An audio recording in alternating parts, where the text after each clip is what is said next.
Hi, everyone. I'm Mike Donnelly with Barrier-Free Contractors, and this is the Accessible Barrier-Free Homes channel. We combine this with the Accessing My Home podcast to get two for the price of one. And we're speaking and collaborating with some of the best experts in the mobility world, advocating and promoting fantastic accessibility solutions for those with mobility challenges. Today, we're speaking with Kevin Berry, owner of ADA Consulting of Southwest Florida, and he's a former director of the ADA Advisory Council of Southwest Florida and an expert on the needs of accessibility in both residential and commercial locations. Kevin, thanks for doing this with us today. My pleasure. All right, how about you give us your perspective in this video on the compliance issues for both businesses and for residential? Would you do that, please? Sure. You know, when I go out to a business that's not accessible, I ask the store manager or the owner of the business, how does it feel telling 10 to 15% of your customers, we don't care about you, we don't like you, and we don't need your business? Especially now with the pandemics and everything going on, every person that walks through your door is important to you. It should be important to you because that's money in your pocket.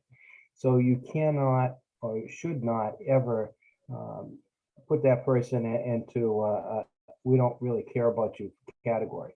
So how do we do that with disability? You know, there's 10 to 15%, depending on the numbers of people with disabilities. And also you take that number and put it into a family. And so the 3 or 4 in the family may be fine, but one person is not. So that person's in a wheelchair, that person has a service dog, that person can't see, whatever the issue is. And you're going to say, well, you know, we like those 3 there, but you can't bring your son or daughter into business because we're not equipped to handle them. So it's a matter of perspective of business and money for stores and businesses to accommodate everybody, no matter whether they have a disability or no disability, and to do so in a correct manner and understand what their requirements are to do that. What would you, what's the perspective on an ADA accessible bathroom in a commercial location? Well, that's probably one of the most important things. When I do an accessibility inspection on a business, one of the main areas is, well, of course, first to get into the business, that's number one. If you can't get in the business, what's the point? The second one is the bathroom facilities. Because let's face it, you go into a restaurant, you go anywhere, the chances, especially as you get older, that you're going to need the bathroom are pretty high. And so if you go to the bathroom and you can't use the bathroom for whatever reasons, what good is it? You know, what are you going to do? Go out back?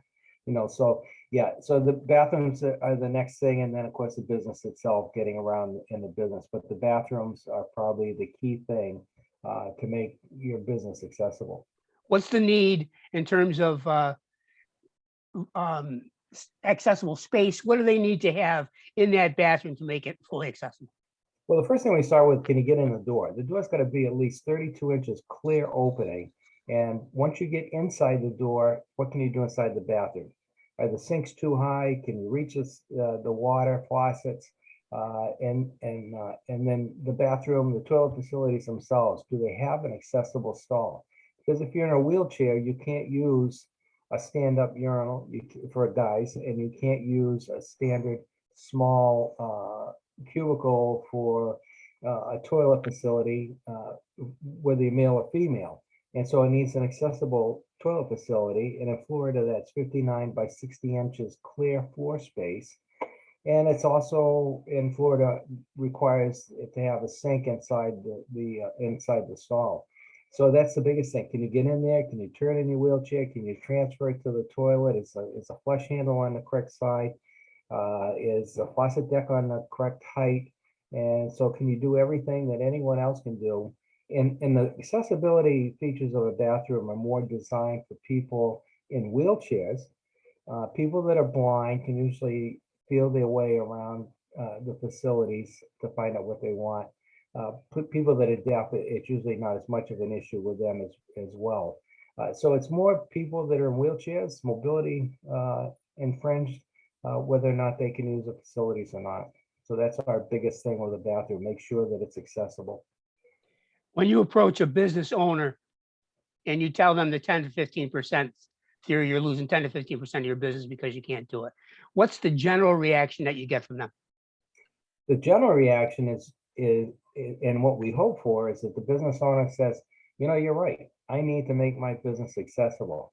Does it mean total remodeling? No, it usually can be done by different methods.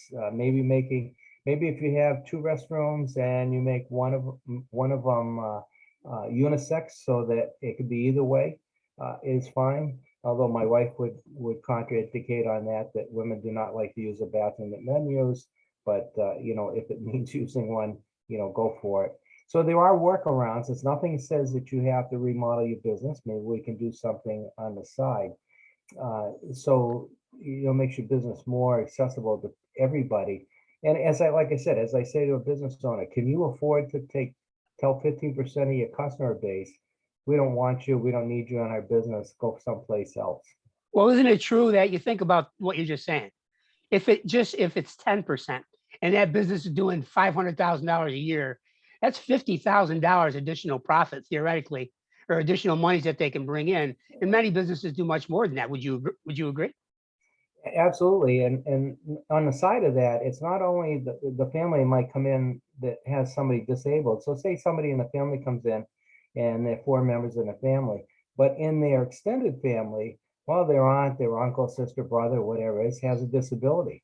And so they go, well, this is a nice restaurant, but I can't take my kin in here because it's not accessible to them. So they're losing business, even if the people that are in there do not have a disability, but they may know somebody, or maybe somebody in their family has one, and they say, nope, sorry, not going here again.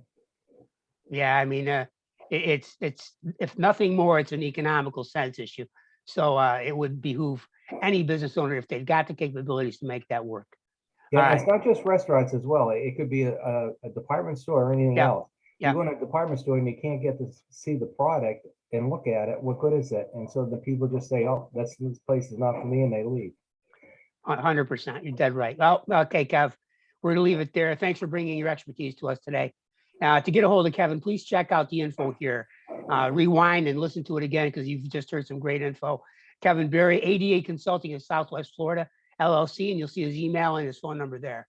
And to those of you who thought this was of value, it was of great value. Please subscribe to our channel and ring the bell to receive any new videos as they get posted. Kevin, thanks a bunch. We appreciate it. You're welcome.